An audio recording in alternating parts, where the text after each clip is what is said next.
Elle a été trahie par son propre fils, c'est la chose la plus catastrophique qui lui soit jamais arrivée pour Marie. Maintenant c'est le moment où elle se dit ok, tout est permis. Le créateur de la Bible du roi James a écrit un livre de démonologie à l'époque des grandes chasses aux sorcières. Jacob Shelton. Mis à jour le 22 septembre 2019. Après un voyage tumultueux au Danemark pour récupérer sa promise à la suite d'un mariage par procuration en 1589, le roi Jacques VI et Ier serait devenu obsédé par les démons, les sorcières et le diable. À l'époque, la chasse aux sorcières était monnaie courante en Scandinavie, et Jacques aurait attribué aux démons une grande partie des problèmes rencontrés lors de son voyage. Afin d'explorer plus avant les horreurs du monde souterrain, il se retira en Écosse, où il écrivit ce qu'il croyait être un discours sur la science des démons. Le livre « Démonologie » a été publié en 1597.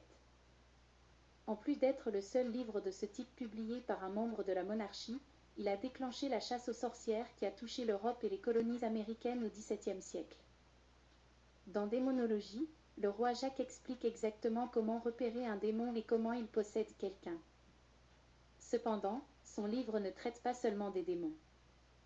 Il aborde également l'existence des fées, des sorcières et des loups-garous, le tout avec la même prose maniérée et scientifique. Les écrits de James sont parfois tirés par les cheveux, et si la plupart de ses réflexions sur le surnaturel sont aujourd'hui considérées comme archaïques, une grande partie de ce qu'il a mis sur papier dans sa thèse a servi de base aux conceptions modernes des démons. Le livre décrit des démons possédant des cadavres et s'introduisant dans des maisons. Le texte de James décrit parfois les démons d'une manière qui semble tout droit sortie de films comme L'Exorciste. Selon Démonologie, les démons prennent souvent possession des corps et s'introduisent dans les maisons. Aussi effrayant que cela puisse paraître, son texte est encore plus terrifiant. James écrit « Car s'ils ont pris un corps de mort, dans lequel ils se logent, ils peuvent facilement ouvrir sans bruit une porte ou une fenêtre, et y pénétrer. » En outre, il affirme qu'un démon peut prendre une forme qui a appartenu à un membre honnête de la communauté, ce faisant, instiller l'anxiété dans la population. Le livre souligne la force d'une personne possédée. Selon le roi, l'un des principaux signes révélateurs de la possession est l'incroyable force d'une personne. J'estime que l'un d'eux est la force incroyable de la créature possédée, qui dépassera de loin la force de 6 des plus grands et des plus grands hommes qui ne sont pas ainsi troublés. Jacques décrit également les personnes possédées comme ayant une peau impénétrable. Et une telle dureté ironie de ces sinons si raidement recourbés, qu'il n'était pas possible de piquer comme la peau d'une autre personne jusqu'à ce point. Le livre décrit des démons utilisant des corps pour tromper les gens. Dans Démonologie, James décrit la manière dont les démons utilisent les corps des êtres chers disparus pour s'en prendre à eux. James affirme en particulier que les démons sont capables de s'emparer du corps des personnes sincèrement pieuses parce que l'âme est propre et le corps sale. Il écrit que les démons prennent la forme d'amis, de membres de la famille ou de personnes célèbres afin de parler aux gens et de les amener par la ruse à se plier aux ordres du diable. Les érudits affirment que le raisonnement de Jacques est un moyen d'expliquer pourquoi les gens prétendaient voir des amis et des membres de leur famille qu'ils savaient décédés. Le livre affirme que parler une langue étrangère est un signe de possession. Les chrétiens modernes sont divisés sur la question de savoir si le parler en langue constitue ou non une possession démoniaque. Mais Jacques s'intéressait moins aux langues de l'au-delà qu'aux personnes parlant une langue autre que l'anglais. Selon le roi, l'un des principaux moyens de savoir si quelqu'un est un démon est le parler de diverses langues que le possédé n'aurait jamais pu apprendre par lui-même. Cette croyance s'explique probablement par le fait qu'au XVIIe siècle, les gens étaient généralement isolés et souvent analphabètes. Même dans leur langue maternelle, il fallait être incroyablement instruit pour parler une deuxième langue. Le livre parle des loups-garous, alors que des créatures telles que les fées étaient considérées comme de simples illusions par Jacques. Il reconnaissait l'existence des loups-garous. Dans son texte, il décrit les lycanthropes comme des esprits ou des personnes en proie à des crises de manie, plutôt que comme les créatures maudites auxquelles nous pensons dans un contexte moderne. James note que les Grecs de l'Antiquité croyaient en ces créatures, mais plutôt que de discuter de leur théorie, il donne une explication personnelle de leur existence. James écrit que les Grecs considéraient ces créatures comme des hommes loups, mais il conclut « Si une telle chose s'est produite, Je considère qu'elle n'est due qu'à une surabondance naturelle de mélancolie, qui a fait que certains se sont pris pour des cruches, d'autres pour des chevaux, et d'autres encore pour une sorte de bête ou une autre. Le livre rejette les faits comme des mythes, même si Ames croyait à l'existence des démons et des sorcières. Lorsqu'il s'agissait de créatures fantastiques comme les fées, il était beaucoup plus sceptique. Tout au long du texte de démonologie, Ames rejette les idées d'êtres surnaturels, y compris les fées, en les qualifiant de mythes locaux. La seule fois où Ames semble considérer sérieusement l'existence des fées, c'est lorsqu'il suggère que l'observation de ces créatures folkloriques est une illusion créée par le diable.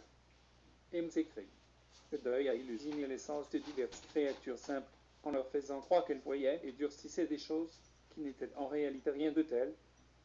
Le livre dit que les femmes sont facilement trompées par le diable. Pourquoi les sorcières dans la tradition chrétienne sont-elles majoritairement féminines? Selon Ames, c'est parce que les femmes sont plus malléables que les hommes et donc plus facilement trompées par le diable. Les démonologies estiment le ratio de sorcières, femmes, hommes est 20 pour 1, et ce chiffre a servi de base aux chasses aux sorcières qui ont eu lieu au XVIIe siècle. Ames explique pourquoi il y a une abondance de femmes sorcières. Dans le deuxième livre de son texte, ce sexe est plus fragile que l'homme. Il est donc plus facile de se laisser prendre dans ces pièges grossiers du deuil, comme cela a été bien prouvé par les serpents trompeurs au début. Ce qui fait de lui le plus simple avec ce sexe. Sans signe, le livre fait référence aux possédés comme des patients, plutôt que de désigner quelqu'un comme étant possédé ou comme un corps habité par un démon. Ames adopte un point de vue clinique et se réfère à lui comme à des patients. Il est probable que Ames ait déclaré cela dans Démonologie, parce qu'il essayait de récupérer le pouvoir de la nouvelle Église réformée. À l'époque, l'Église disait qu'ils étaient les seuls à pouvoir dissiper les démons et prendre soin d'une personne possédée. Ainsi, en faisant paraître une intrusion démoniaque plus médicale, Ames retirait essentiellement l'Église de l'équation. Le livre prétend qu'il n'y a pas d'innombrables démons. Dans Démonologie, Ames s'empresse de déclarer que même s'il croit fermement aux démons, il ne pense pas qu'ils se cachent dans chaque ombre, attendant d'arracher la première personne impie qu'il trouve. En fait, il croit que cette idée est une ruse perpétrée par le diable et soutenue par l'Église catholique. Jacques écrit: tous les diables doivent être des menteurs, mais ils abusent ainsi de la simplicité de ces misérables qui convient à leur choler, pour leur faire croire qu'à la chute de Lucifer, certains spirites sont tombés dans l'air, certains dans le feu, certains dans l'eau, certains dans la terre. Dans quels éléments il reste encore?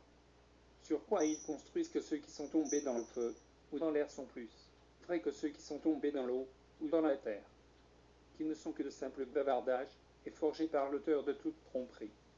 En d'autres termes, Ames prétend que le diable veut vous induire en erreur en vous faisant croire qu'une multitude de démons sont tombés du ciel avec lui, alors qu'en réalité, il n'y en avait que quelques-uns. Le livre dit que la seule façon de se sauver d'un démon est de jeûner et de prier. Selon Ames, aucune visite d'un exorciste ne peut vous aider. Le pape ne peut pas venir à votre secours, et vous ne pourrez jamais combattre physiquement vos démons. La seule chose qui peut vous sauver de la possession d'un démon est de prier et de jeûner.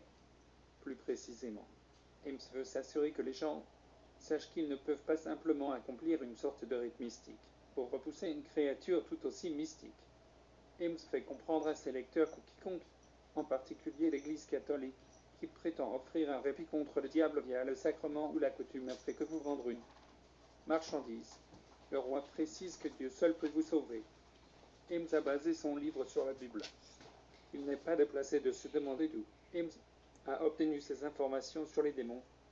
Après tout, ce n'est pas comme s'il existait plein de manuscrits sur la démonologie.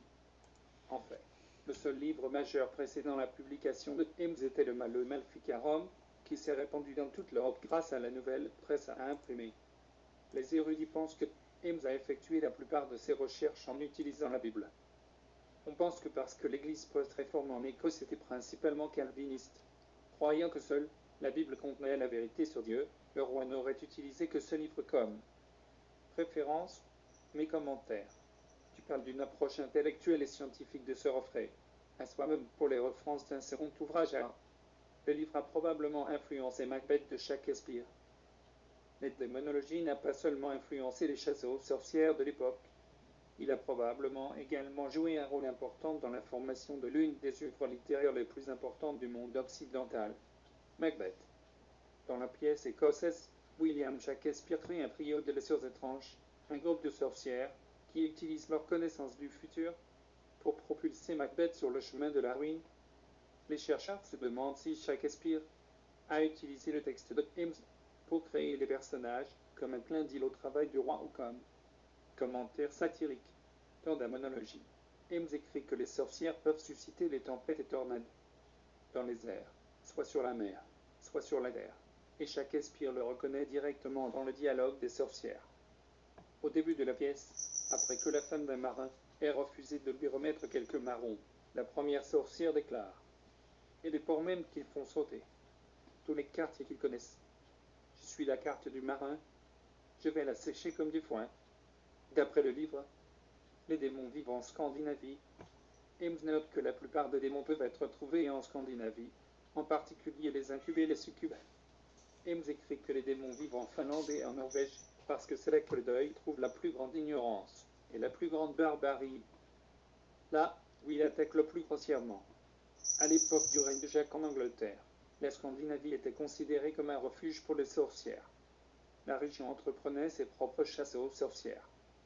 Alors que les sombres enquêtes et procès durent depuis des siècles, la sorcellerie s'est révélée résiliente en Scandinavie. On pense actuellement que des centaines de Danois pratiquent la sorcellerie.